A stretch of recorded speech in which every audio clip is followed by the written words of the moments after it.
Hi, my name is Armando Charles, and this is my MDS Project Presentation.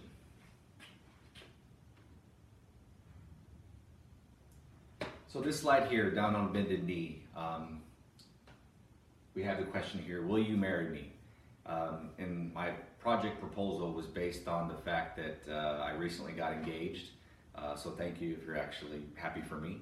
But I got to question whether or not all the stress levels that came with just even proposing and trying to find a ring was something that got me to think, you know, the amount of money I'm going to spend on this ring and all the other factors that come into play as you look to try and plan a wedding, the financial burden that gets put on the couples. Is there a correlation between those that actually spend a lot of money, and is there a higher success rate for your marriage to last, or is it going to fail based on the amount of money that you don't spend? So there's a bunch of factors at play here.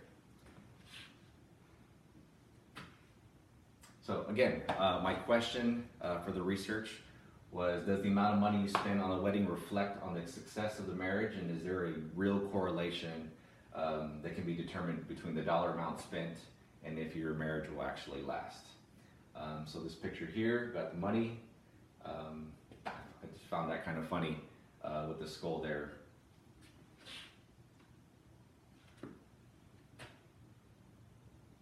So the hypothesis in research here. So I was thinking that the more money spent on the wedding, the more likely you are to end in divorce. And again, having really thought about all the financial problems that come after the wedding, and people set a budget and they always go over, nobody ever goes and stays under. So if we think about the late great Biggie, as he says, more money, more problems.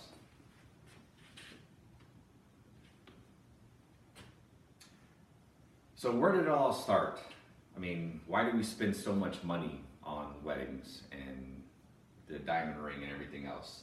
Well, we have De Beers to thank for that.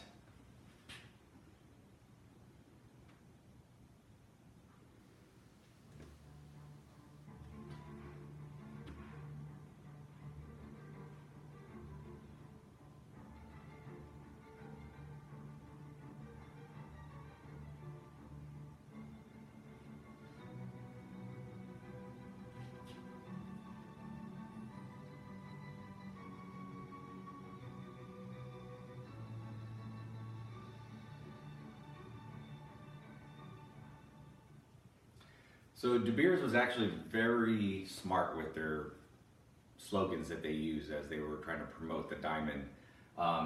Granted, De Beers had been around for over 100 years. However, the way that they proposed the engagement ring was, how else could 2.5 months salary last forever? So they kind of set the bar and the standard and the expectation of the amount of money that you should even just spend on a diamond. And the fact that they implemented the whole diamond is forever, that was something that is supposed to now symbolize that the marriage will last forever. So, you know, it's a small price to pay up front, 2.5 months salary, if you're looking to have your marriage last forever. So they really cornered the market as far as like diamonds and the rising cost of it. So we move on. Again, the factors at play, things that you probably don't think about initially when you decide you want to marry somebody. So you got your diamond ring, you got your dress you have to purchase, your flowers, your venue, the caterer, the honeymoon, the photographer, of course the bar, and wedding invitations. That's just to name a few. There's a bunch of other little stuff that I'm starting to realize we're going way over budget here. But anyway, so tough love and hard truth. If we look at the statistics here from 1980, the map of the US shows here in dark the rising costs of, or the divorce rate compared to the national average. And if we look here 30 years later, we got almost half of the United States that is way above the national average for divorce rates. So that's not looking good.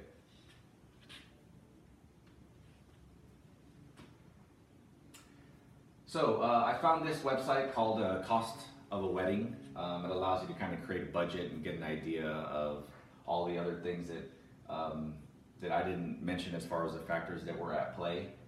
Some of the things that you don't think about having to spend money on.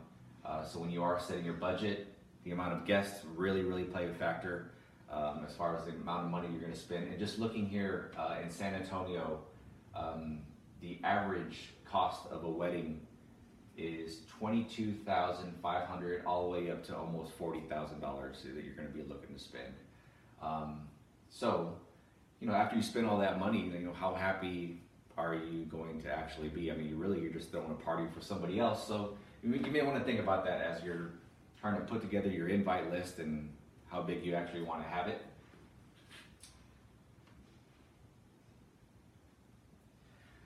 So, based on, again, on my hypothesis, thinking that the more money you spend, the more likely you are going to end in divorce.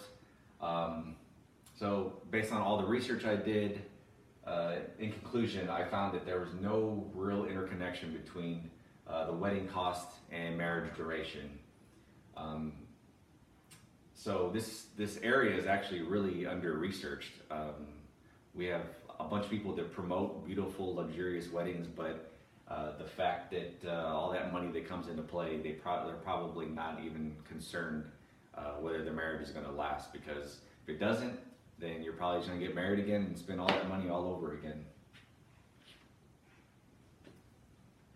So what is next? As I started thinking about, as I was doing this research, you know, what are some things that we could do as the divorce rates are rising? So the cost of entry. So we can, yes, you're spending a lot of money on the wedding, but how easy it is to actually get married is insane. I mean, I think you need like $150 to get a marriage license. You wait 3 days. You can go down to the courthouse and, you know, get married for like $90, and that's it. You're married. Now the cost of the exit, like what I mean by that is actually getting divorced. That is actually just as easy if you and your partner are actually agreeing to all the terms that 50-50, or you take this, you take that, and you do all that without a lawyer. You can get divorced for $450. So that's pretty cheap. Of course, the longer you're married, the more expensive it will be to actually get a divorce, because typically you have a house you don't want to get rid of and kids that you have to now worry about splitting time with. Anyway, so those are a couple of things that we could do to help with that. But if you kind of think about, you know, all the people that are actually getting divorced and people that you may know, I'm sure they spend a good deal of money on the wedding. So if I had to guess and say that spending less money on an actual wedding and more on yourselves as a couple and investing in a house, or, you know, just saving it or doing something wiser than throwing a gigantic party for other people. But to each his own. So that is it, and thank you.